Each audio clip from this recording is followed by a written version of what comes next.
Hi everyone, welcome to Habitat Now, Habitat's original video podcast. My name is Dusty and I'm just so excited. Today in studio we have President and CEO Jason Barlow. Jason, how are you doing today? I'm doing great, Dusty. Thanks for the opportunity to talk to you like we don't talk every day. Well, thanks for taking a minute to sit down with us in this setting. It's pretty important because today is World Habitat Day. What does that even mean? Yeah, it's a pretty exciting day. It was established by the United Nations in 1985. It's an opportunity that's been given us by the UN to really focus on what our mission is, which is bringing God's people together to build homes, communities, and hope, and really a world where everyone has a decent place to live. It's an exciting time. It's an exciting time to be at Habitat.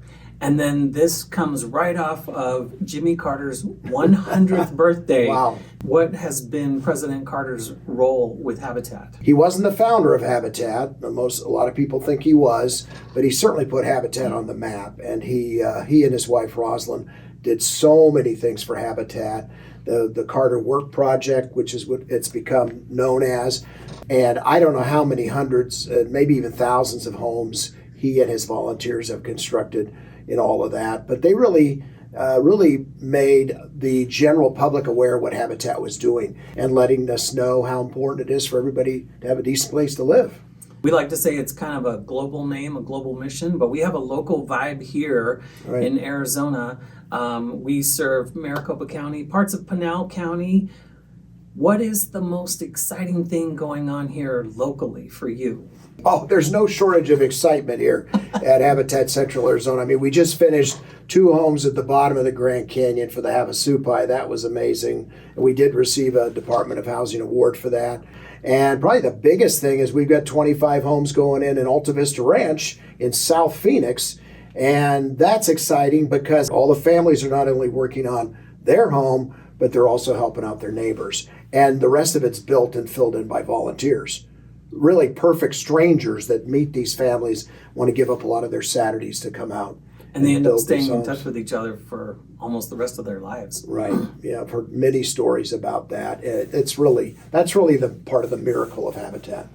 Yeah, that bringing people together part, that's kind of my favorite part. So we just had an Alta Vista Ranch kickoff and celebration. Can you tell us a little bit about that? Who was there? What did that look like? Oh, it was a fantastic day because we had the mayor there from Phoenix, we had a county supervisor there, and we had somebody from the Department of Housing. So it was city, county, and state all there to help support the community, because Habitat really benefited from this partnership with these entities, because nowadays it's so difficult to take a piece of dirt, which is what Alta Vista Ranch was, and make it into a community. Yeah, it's super exciting, but there is room for more giving, right? There's plenty of sponsorship opportunities Yes. at Alta Vista Ranch. Tell us about that. Right, so we're going to be building 25 new homes, and not all of them are fully sponsored. So Habitat's model is we find a sponsor that will sponsor the sticks and bricks costs of the home,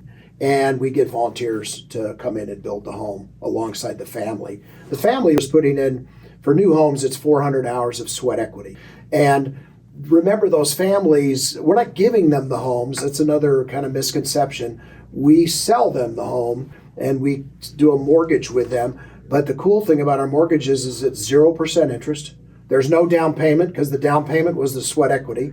And then we can structure the payments so that it does not exceed 30% of their gross monthly income for the duration of the mortgage. Yeah, and that's what affordable home ownership should look like. Tell me a little bit more about the families. What are some of the qualifications that a Habitat family might need? You bet. The 3 requirements are a need for affordable housing, the ability to pay a mortgage, and the willingness to partner with us. And we try to have a little fun along the way, is one of the things we like to say. But is there anything else you want to share with our YouTube viewers? Well, we love volunteers, and we love to have people come out and help us. And I always say you can shop in our restores, you can donate, you can volunteer with us. And if you have a corporation or business out there that's looking for maybe philanthropy as part of their goals, their mission, they want to give back to the community, come and check Habitat out, because we have a bunch of volunteer opportunities. We have a bunch of sponsorship opportunities. And remember, we've been talking about pretty much all new construction here, right? We have a huge repair program because not everybody needs a new home. They need it repaired. And so we're reaching out to neighborhoods, seniors, veterans, and those kinds of things that need a real critical home repair. And so if you have a heart for serving any of those populations, we'd love to hear from you. And then I'd just throw in as a bonus item, Dusty, our construction training program is really rocking and socking.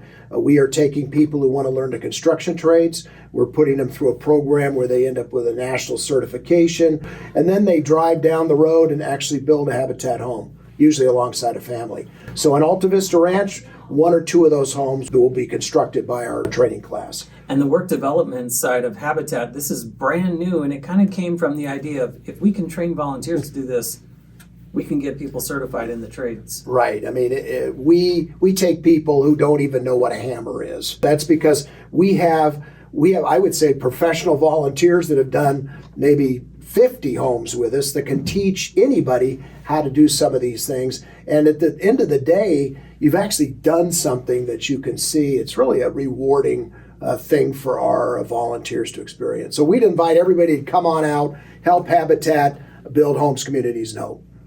Well, thank you, Jason, for joining us today on World Habitat Day. I know you're busy, so we just appreciate you sitting down with us to talk through some of these things. It is an exciting time, and we just thank you again. You bet. Thank you so much. And that's it for today. If you'd like to jump in with Habitat, now is a great time on World Habitat Day. You can find the information online at habitatcaz.org. We'd love for you to share this podcast with your peeps. Like, subscribe, share, make a comment, and we'll see you next time on Habitat Now.